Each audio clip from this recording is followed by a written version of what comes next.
Hello there, SGDQ 2020 Games Committee. My screen name is Zojalix, and I am going to be bringing you the Lord of the Rings: The Two Towers, Aragorn Easy speedrun. I'm going to be recording this submission video based off of the world record video achieved.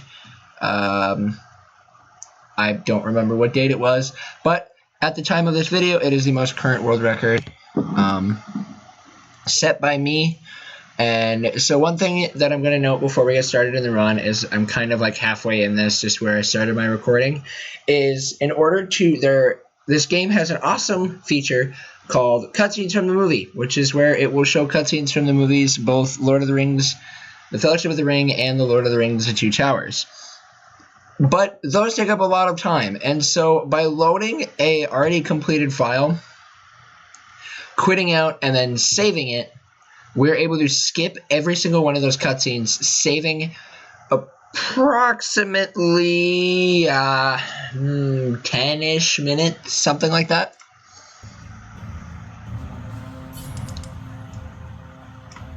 And so yeah, we'll save, and then we start the run. And the run starts when we skip this first intro cutscene.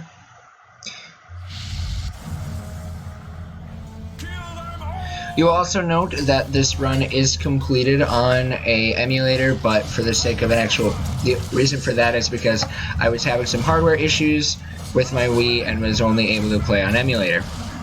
So, in this first mission, it's the prologue, and we're going to be it's a big tutorial auto-scroller, and we're introduced to a lot of different abilities. We have our speed. We have three types of attack. We have speed attack, fierce attack, and our kick. Our kicks don't really matter too much, so I'm not going to go into too much detail about them.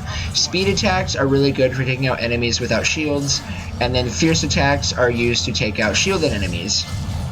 However, because this is a hack and slash RPG type game, this game has a lot of unique ways that we can chain together those combinations of attacks in order to build up our damage meter. As you can see, it is currently glowing in the bottom left corner, and you'll see that it fills up. And we want it to fill up so that way we get perfect mode. In perfect mode, we do the most amount of damage, and we get the maximum amount of EXP for every single enemy that we kill. And so what we do in this is we use a combo called the Sealdoor's Judgment, and that is two fierce attacks, our kick ability, and then another fierce attack. So if you're looking for button inputs, that would be YYXY, and that not only destroys shields, but it gets us the most amount of damage. And then when we get into perfect mode, we try to get around 13 to 15 perfects in there. And that helps us to be able to get to the most amount of XP that we need, because we want about like 2,000 is like our bare minimum, but for safety I like to go about 2,500, and that helps a lot just with making sure, that we have the EXP that we need to get the abilities later on, because each level consists in two phases. There is the main level, which is kind of like what we're seeing right here, and then the second phase is mainly just at the end of every level, we go through, we tally up all of our EXP that we get, and we buy upgrades. Now you would think, but speedrunner, you have all of this time to get EXP. Why aren't you getting EXP? Well, good question. I'll explain. That is because at the end of every level, it goes through and tallies up every single kill.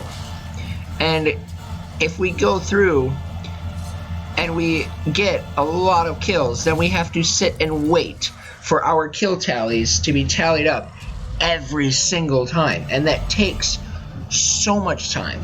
So by only getting the certain amount of kills that we need in certain levels, we can reduce that and allow for ourselves to allow for us to be able to go faster. So that's the end of the prologue. We don't actually do any upgrading in this level particularly, because We don't do any upgrading because we're playing as a different character, but our EXP does carry over. So now we're on to Weathertop. Weathertop is a major reset point in the game because it's really hard. So what we do is we're chaining together our fierce attacks to kill these ring wraiths. We can only use fierce attacks because we're swinging with our torch. And we want to try and put ourselves into perfect mode. And unfortunately in this level we don't do it very well, but we want to make sure that we're in perfect mode, because when we're in perfect mode, it only takes 2 hits to kill the ring wraiths. So here, we're in perfect mode now, where we go through this last little cutscene of Frodo getting stabbed. But now that we're in perfect mode, we can just destroy these last 2 ring wraiths. So they're dead instantaneously, and we immediately get 5,000 EXP for every single ring wraith. And then we can upgrade. And we're getting Isildur's Swift Terror and Ranger Fury. And those are super important abilities. Isildur's Swift Terror is essentially like an intro ability to Isildur's Judgment. It's, rather than doing YYXY for that combo, we do AAY, and it helps. It doesn't give us as much of the damage meter, but it does help a lot. And then we're getting Ranger Fury. Ranger Fury will not matter until not this level, not the next level, but the level after, so I'll wait and explain about how that works then. But now we're into Gates of Moria, and we're kind of actually officially now really starting the Aragorn part of the run, where we're in the more common levels where we're able to switch between the 3 characters. So in Gates of Moria, it's a pretty self-explanatory level. A lot of this level comes down to moving in a way that you avoid being hit by enemies. And once you avoid being hit by enemies, you can then just make your way to the end of the level, and that's it. It's pretty self-explanatory. A lot of the routing in this as to knowing like when to turn, and like it's a self-explanatory level, but it's actually pretty difficult because you have to move in very specific patterns, and even sometimes you have to adjust to the way that the enemies move. Typically they move in about the same pattern, but it is helpful just to, like, you can get stuck like this, where it was kind of a bad RNG pattern there, and so I got stuck for only a couple of seconds, but we're fine.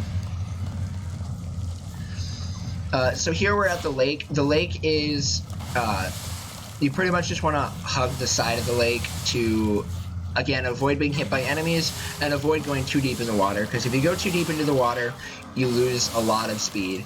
And you'll see that right there, I had to get into the lake super deep, and in order to make that go faster, I turned around and I jumped backwards. That moves faster than just walking through at the normal speed. There are certain characters that that jumping back is slower. Actually, I think it's only Legolas.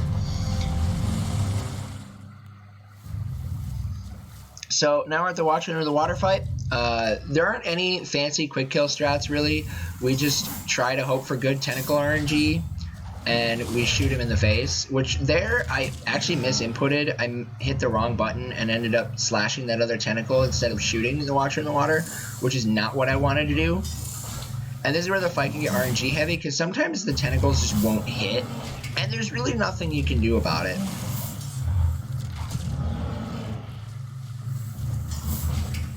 So overall, this is actually one of the more rough Watcher in the Water fights. Probably lost about a good 15 seconds on it. Fell beast. So that's the end of Gates of Moria. Because we only killed that one archer and then the Watcher in the Water, we don't get that much EXP. We don't even level up, and so we just don't buy any abilities, and we move on to Balin's Tomb. Now, Balin's Tomb is another super difficult level. It starts off with about a solid 2.5 minutes of grinding for EXP. It's not really an auto-scroller, because the faster you kill enemies, the faster you kill enemies, the faster this segment goes. But it specifically does go for at least 2 minutes.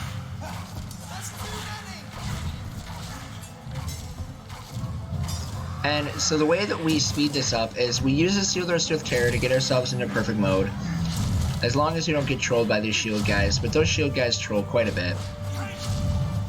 And then once we get into perfect mode, we're going to pull out our bow, or do a lot of speed attacks there.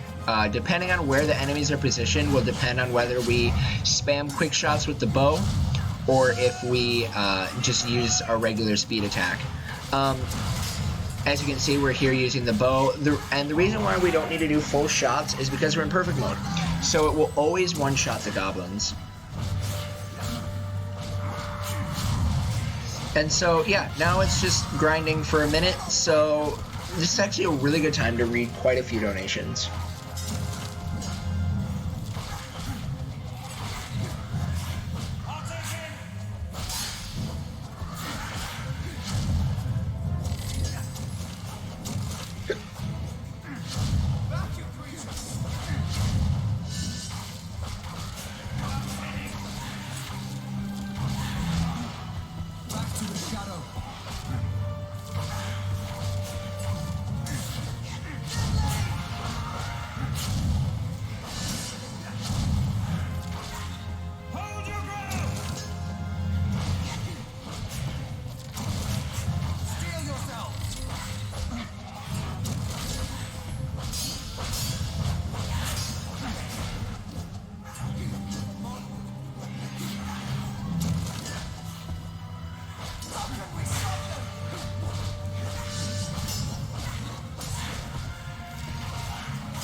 Alright, so we finished the grinding section, and now we have our troll fight. Now, the troll fight, we have to go up and use our fierce attacks in a very specific combo. So we're spamming it, but we're doing it in a very specific rhythm, about 9 times, to get ourselves into perfect mode and make that phase go by super quickly, as you just saw. And now that we're in perfect mode, it takes 2 charge shots and 1 quick shot, and the troll is dead. That fight goes by super fast and can be really hard to explain sometimes. But that's balance too. And since it was a time of grinding, we got a lot of EXP, and we're actually an entire level above what normally would be expected. And so in this instance, we're going to be buying our first bow upgrade, which is Rohan Bow, and then we're going to be buying Rising Attack and Strength for the Stewards. Rising Attack is a super beneficial ability, because if we get knocked down, we can push a button and we'll come back up super fast. And then the bow upgrade will come in super handy here, in this level, Amon Hen, where we go up against our more difficult enemies, the Urukai. They have a lot more health than the goblins do, and so by having the Rohan Bow, if we didn't have the Rohan Bow, even when we were in perfect mode, we would not one-shot them. Whereas with the Rohan Bow, we are able to do that. And you see that get utilized a lot. So Amon Hen, it is easily the most difficult level in the entire run. And the reason for that is that strike that Urukai just did right there. And the reason why that strike does that is the way that it is because when he does that overhead strike, it, for some reason, we have no idea how this works. But they don't die from it. They have this like super armor. And with that super armor, they don't die, even if you're in perfect mode. And so no matter what, you essentially have to parry that. Because if you don't, if you get hit by it, you get knocked down.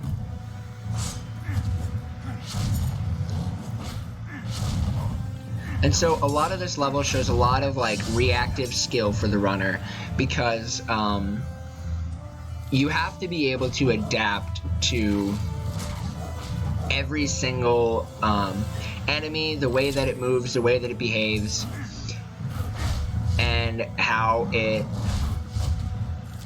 know what to do. So there, I was in a really good spot, and I used my Ranger Fury ability. Ranger Fury is the most powerful attack in the game. It takes about 2 seconds to charge, but no matter what it hits, it will always do essentially the maximum amount of damage that you can do for that level. Also, Aragorn can walk through fire. It's fine. And with Ranger Fury, we were able to use it to take out massive chunks of enemies super quickly. We're able to get about like 5 kills or something in there. And you would think, again, but streamer, you have that really powerful ability. Why not use it all the time? Well, see, that's the thing. Because it takes it 2 seconds to charge, 2 seconds doesn't seem like it's that long amount of time, but the average swing from an Urukai takes about a second. And so if an Urukai gets on top of you and then swings at you, you can't do anything about it. And next thing you know, you're taking damage, which means you have to restart charging that ability.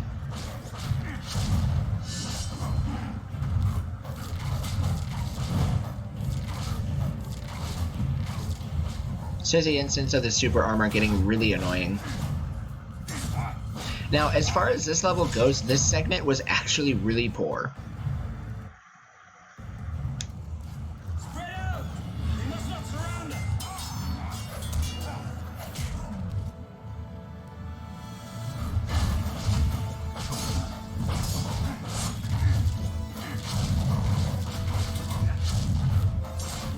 So here we have the bridge fight. We're going to be wrapping up this segment before we head on to Lurtz. And it's actually, this is where it's really nice to be in perfect mode going into the Lurtz fight. Because the Lurtz fight consists of 2 phases. Archery phase, and then the actual fight. Or the sword phase. If he's in the archery phase, it takes, and you're in perfect mode, it only takes 1 shot for the transition to the sword phase. And since we're in perfect mode, 1 shot, we're already out of that phase super quickly. If we weren't in perfect mode, it would take about 4 shots. And so here, we're going to do a super tough strat. I think I actually... Well, I struggled at getting him, but with this super precise timing, I messed it up. So yeah, there's a strat there that's super tough. But we're able to back it up by being in perfect mode. We parry his attack, we kick him to stun him, and then we use Ranger Fury to kill him. Now, as you can see, I didn't get the main strat because that strat is super precise. A lot of times people will reset on that, specifically myself for 7 Swagmuffin 7. Shoutouts to him, he's the other really good runner of this game, but I didn't do that because I felt, I guess, pretty confident in myself. So now we're on to Fangorn Forest. Fangorn Forest is... So, I guess I would say a lot of these levels are really difficult. Casually, this game is pretty easy, but when you speedrun it, every single level becomes super difficult because you have to run from every single required fight, do the required fight well, which requires enemies behaving as well as proper inputs.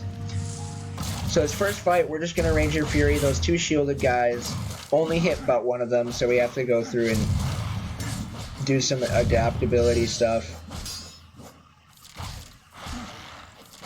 We're going to kill everybody, and then we're going to come over here, and we get introduced to Berserkers. Berserkers are annoying enemies, but we can deal with them really quickly by Ranger Furying them. You won't really see how annoying they are in the run, but if I were to mistime a Ranger Fury to try and kill one, then it would be pretty rough. So now we have Wood Trolls, and we kill Wood Trolls really quickly by doing 2 Ranger Furies. We could do the Fierce Attack Mashing combination, but doing 2 Ranger Furies is significantly more beneficial.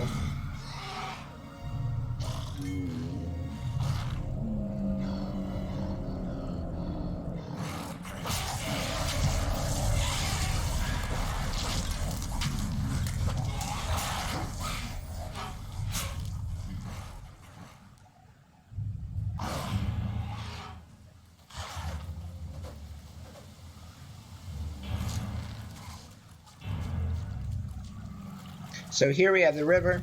We make the river go by super fast by hugging the left side of it, and then we use our jump back on the areas that we get stuck for a while just to run right through, and that's really it to move on to our next troll fight. The basis of this level is good movement and good troll fights.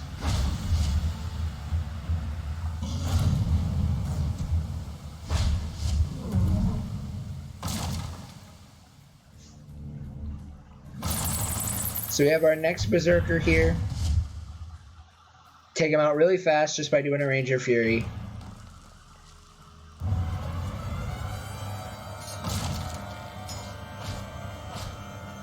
And then we have what I call the Goblin Horde. We cannot, in order to progress the level, we have to kill all of the goblins. We don't have to worry about the orcs, but they can be really annoying, so we typically just kill them anyways.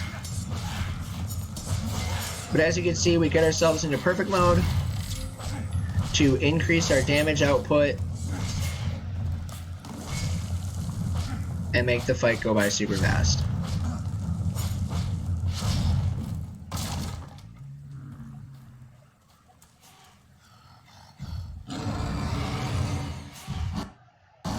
So now we're on to these two trolls. We do the same kind of strats with just killing them using Ranger Fury. There is a potential to position yourself in a way that makes them die really fast, but that's like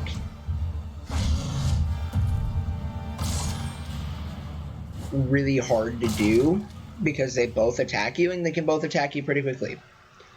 So yeah, that's Fangorn Forest. Aragorn, there's something out there. What do you see, Legends? We hit level 6, and with us hitting level 6, we will be grabbing Master Swordsman, and I think Master Swordsman is... Oh, and Wilderness Rage, which Wilderness Rage is our first upgrade to our Ranger Fury ability. We'll get one more upgrade at the end of the run called Wrath of Numenor. But essentially, this just makes Ranger Fury do even more damage. Because now we're getting up to War Order Kai, as I call them. And they're the ones that have more armor. They do more damage. They have more armor. And can sometimes be more annoying. So, welcome to Plains of Rohan. Another heavy reset point in the run. Specifically because of... RNG. And the reason why RNG is a big thing is you see up in the top right corner there is the villager meter. And with the villager meter, those are how many villagers you have left.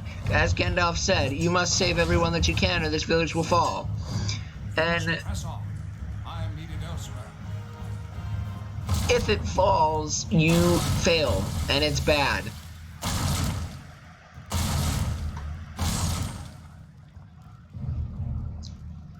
And so we don't actually kill all of the... You would think in order to save this, you would kill all of the enemies, but we don't do that. And that's where RNG can become a big pain in the booty. Because we give our villagers ways to escape, but sometimes they just won't run, and that meter will drain anyways.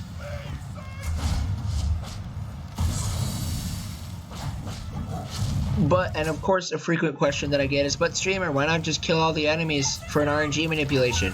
RNG manipulations can be slow, and in this case, this one is slow, so we don't do it.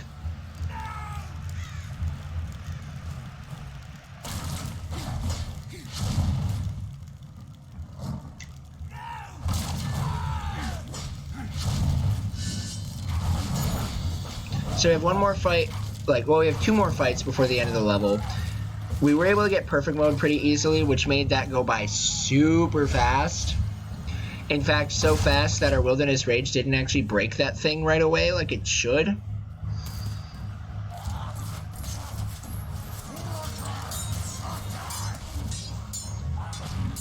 So now we have this cutscene before we get to the end of the level. Well, we have one more fight after this cutscene, and essentially in this segment is now we're put at a major, segment of risk. And with that segment of risk, the reason why it's a segment of risk is because we have this lovely couple that was thrown in to be burned alive. And you'll see there's another health bar that is that has been added. And that health bar is important Because if that health bar were to drain, like if we weren't to free them, then no matter what our villager meter is, we fail the level. And anytime you fail a level, you have to restart from the very beginning. But because we're speedrunners, that meter becomes fairly obsolete. It only really becomes an issue if the fight just goes horrid.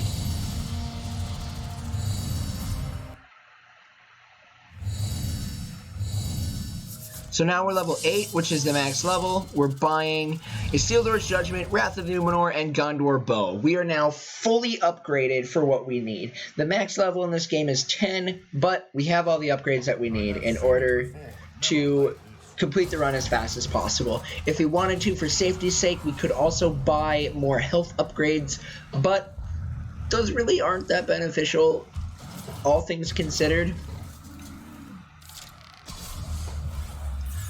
So this is Westfold. Westfold, this is the only level where buying the health upgrades I think would be actually worth it, because there's a lot of explosive devices in this level, and we have to move around, and we're going to be using the explosive devices very precisely, because when we kill things with explosive devices, we don't actually get the EXP for them. That should slow them. And so we can actually kill quite a few enemies using the explosive devices, which is a weird quirk, I think. They're driven by Saruman's madness, and the Dark Lord's will. But because blowing up all of the enemies takes a lot of time, we don't actually do that. We just run straight through. Hold them at the gate.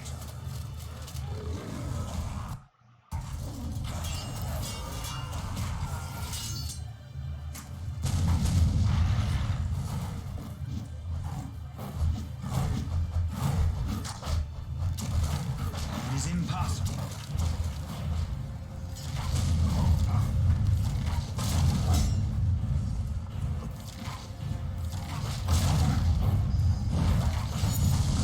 So, and as you can see with these sappers, we can chain explosions to make that go by a lot faster as well.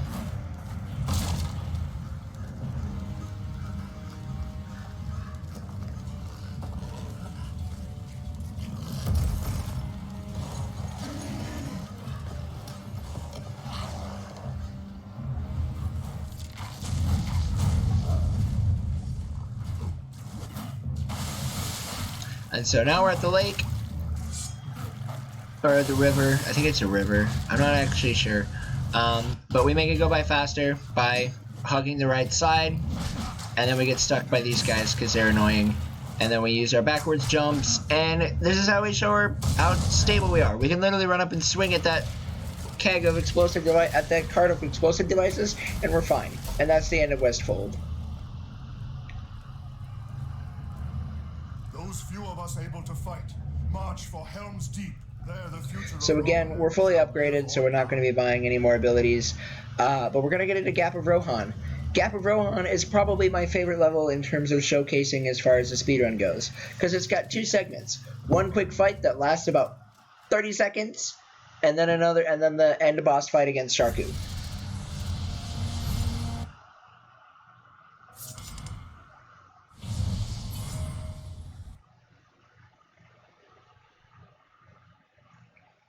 So, we're in the first fight. What we're going to be doing is we're going to charge up a Wilderness Rage, or Ranger Fury, whatever you want to call it. But at this point it's actually it's Wrath of Numenor at this point, which is fully upgraded and it sets enemies on fire. So we're going to charge up a Wrath of Numenor. They're going to rush us. And they're all dead. That's the first segment of that fight. And now we have the fight against Sharku. Make them fear the wolves of Isengard.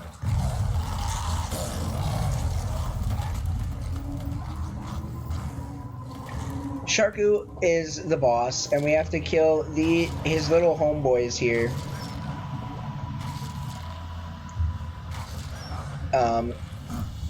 And then Sharku's gonna charge at us 4 times, I believe. Yeah, 4, because that's 2, 3, and you're going to charge at us one more. Oh, never mind, it's only 3. We're going to swing, and then we're going to Wrath of Numenor at that specific side. Now, that specific side is super important, which I probably should have explained earlier, because it's really easy to miss it. If I was not standing on that specific side, Sharku would survive, and we'd have to do another strike. Got 2. There are enough for us both, Gimli. Get down that ladder before we're overrun! And so now, we're on the Battle of Helm's Deep. As everybody knows with the Battle of Helm's Deep, Saruman, if you're familiar with the Lord of the Rings, I would say, Saruman is attacking the Fortress of Helm's Deep with 10,000 Uruk-hai. And on the Deeping Wall, they are putting ladders up on top to try and bring enemies onto our wall. And we don't like that. So we're going to run around and kick them down. But because we're speedrunners as well, we don't want our kill tally thing to go fast, to go up more. So we're going to avoid killing enemies. So, this level becomes an RNG auto-scroller. We have to hope and pray that our friends can kill the enemies, keeping that meter in the top right corner as close to the left side as possible. Because if it gets close to the Uruk-hai person, we lose the level, we fail the level, and we lose up to 8.5 minutes, depending on the position we are at in the level when we fail. And so it's actually a lot more Monka-esque than it looks. But thankfully, we have the Uruk-hai down at the bottom shooting explosive arrows that also do damage to enemies to help keep that meter down. But again, here as well, because we didn't buy the extra health upgrades, we are significantly squishier. If our armor runs out, we can almost get one shot by a catapult.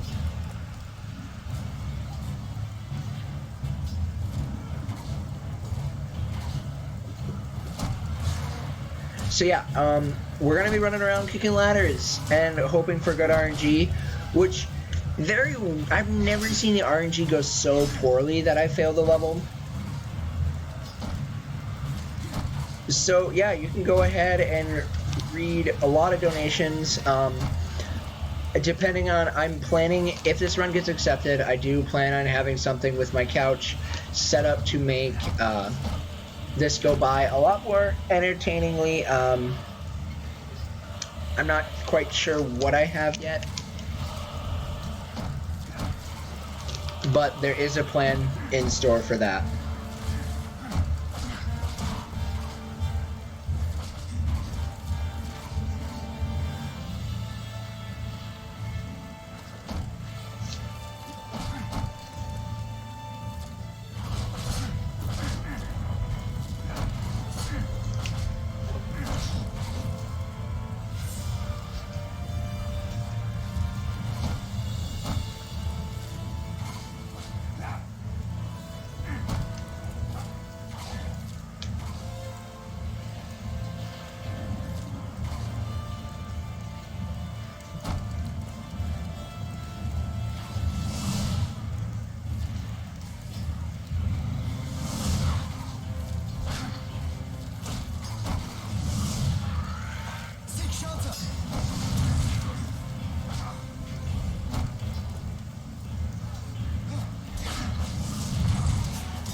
Alright, so now we are on the last, like, minute of this auto-scroller, and this is where it gets even more manga-esque because of these catapults. These catapults do a lot of damage. With the catapults, I get hit twice. I'm dead. Twice. And there's also berserkers, who will knock us down many times. And so, it's super manga-esque, but it's also kind of hilarious because you will notice there are going to be some of these catapult boulders that will just bounce on the wall and not explode. I don't really know why that happens.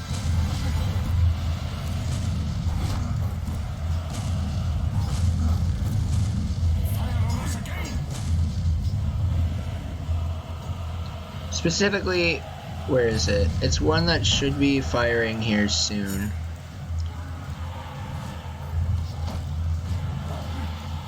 Right here. Watch it. It's just gonna... There it is. Doesn't do anything. Don't know why, but yet here we are.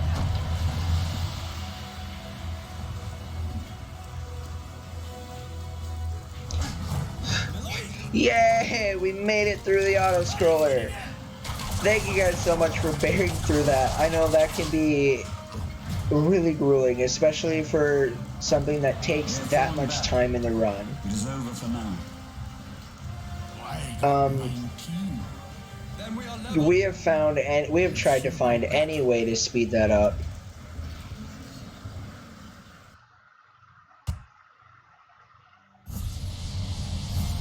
And we have found absolutely nothing. So now we're on to Breached Wall. Breached Wall is not really another auto-scroller. It's another level where we have to kill enemies quickly. But it's really hard. So we have this gate that we have to protect. Like, that's the basis of the level. And they're gonna be coming at us with literally anything and everything. So our wall blew up, and we're the lone standing person to a couple thousand Urukai. And what are we gonna do? We're gonna stand in this specific spot and Wrath of Numenor and make things explode. And they will not be able to, and if all goes according to plan, we will be able to keep them right there. But the perfect RNG that requires is ridiculous.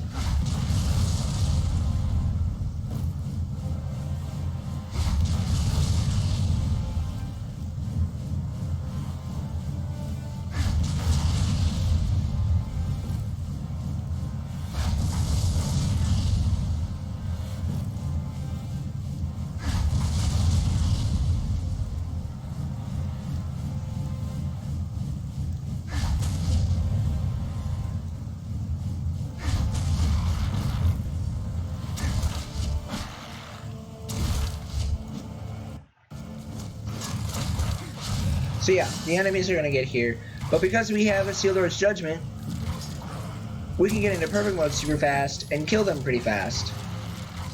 Because they will inevitably continue to get past us.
So here we've got a lot of time to just chillax.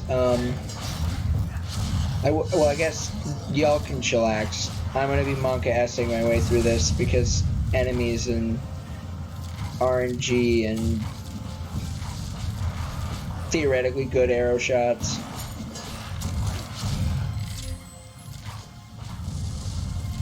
And like, I have spent the most time in the community specifically labbing this level, and it's really hard to come up with a stable strat that we can use for a backup if they get past, because you have to know how the enemies are going to come at the gate and know what to do to react.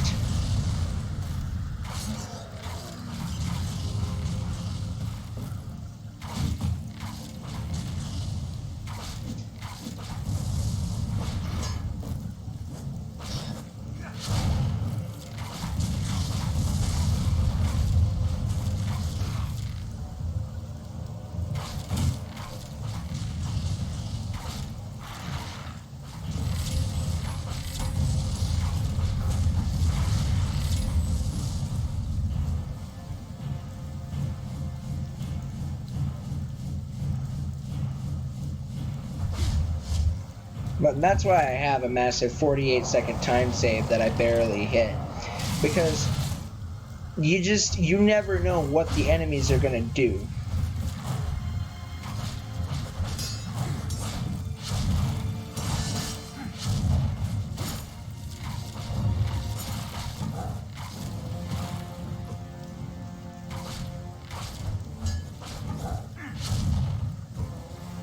So we're getting towards the end of the level. As you can see, we've had some things advance. We had those archers come out, which we eliminated super fast. Now we're gonna have our final wood troll of the game come out, and we're just gonna Wrath of Numenor him to kill him. They die really fast to that ability.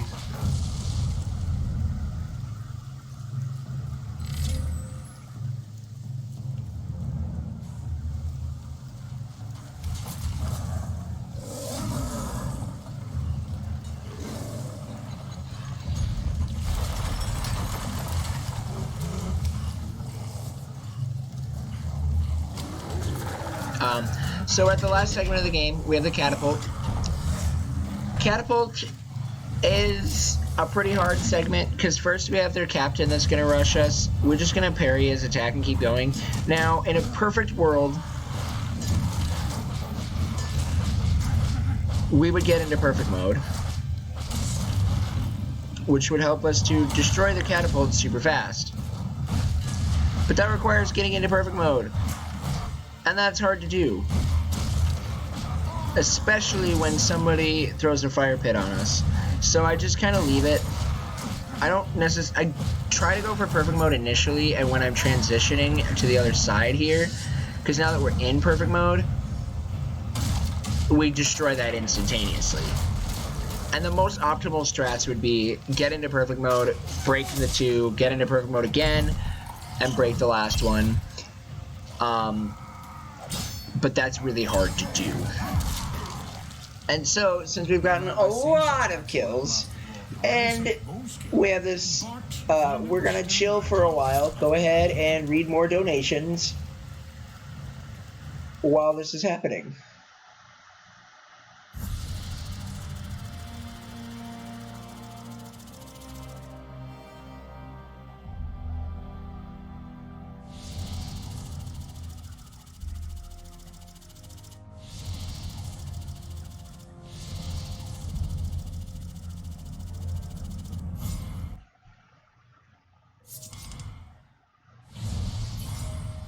And now, we're in the last level of the game. Helm's Deep, Hornburg Courtyard. This one is another level. The unfortunate part about the end of this run is the end of this run is just kill things quickly and do it well. So this level consists of 3 spots, 3 phases. This is the first phase. And we go through this first phase by spamming a Seal Lord's Judgment. Even in perfect mode, we use the Seal Lord's Judgment. We use the Seal Lord's Judgment in our bow when we get a chance, but for the most part, it's a lot of a Seal Lord's Judgment.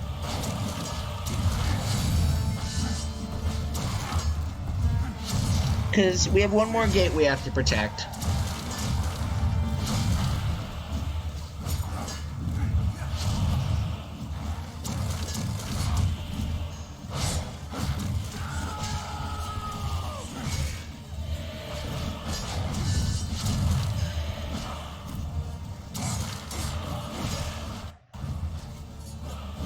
And it's overall actually a pretty stressful level. Because you never know really when things are going to happen. So now we're in the second phase. Legolas is in danger. I mean, he's a pro with his bow, but he still needs help. And so we're going to run up here on top of this inner wall, and we're going to run over to him and help him out.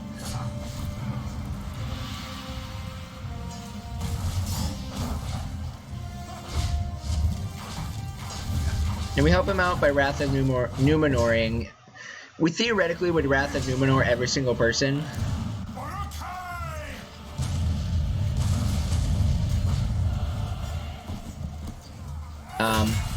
But yeah, that's that. And now we have the... Actually, it takes place in 4 segments, my fault. Now we have the third phase of the level, which is killing enemies again for another long period of time. We don't want to get stuck on the wall here, but that happens, unfortunately. But it's fine. Our health is a little bit Monka-esque.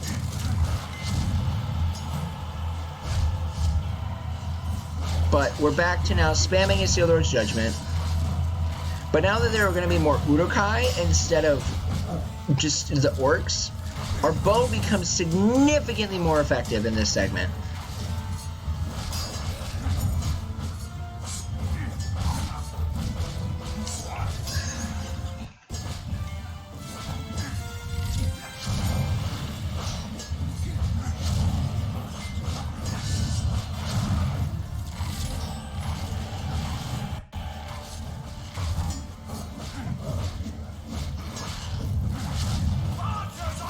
Okay, so now there are archers on the wall. We have to kill these archers before the game progresses. And there are 9 of them. And because Aragorn is apparently a pro with his bow, 1, 2, 3, 4, 5, 6, 7, 8, 9. Gimli says Aragorn. That's the way to confirm that you've killed them all.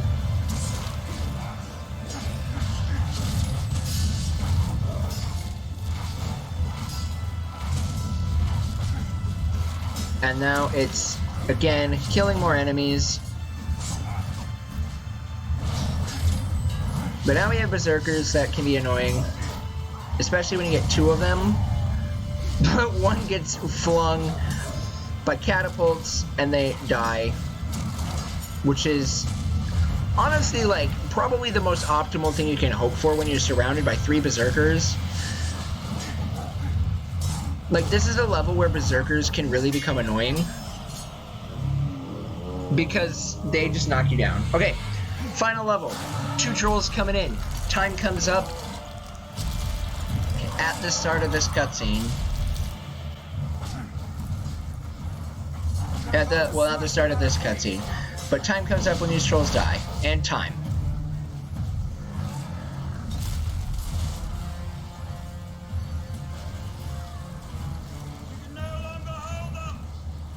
That was Lord of the Rings: The Two Towers, Aragorn, easy. Thank you guys so much for watching. I hope that this run is able to make its way to SGDQ 2020.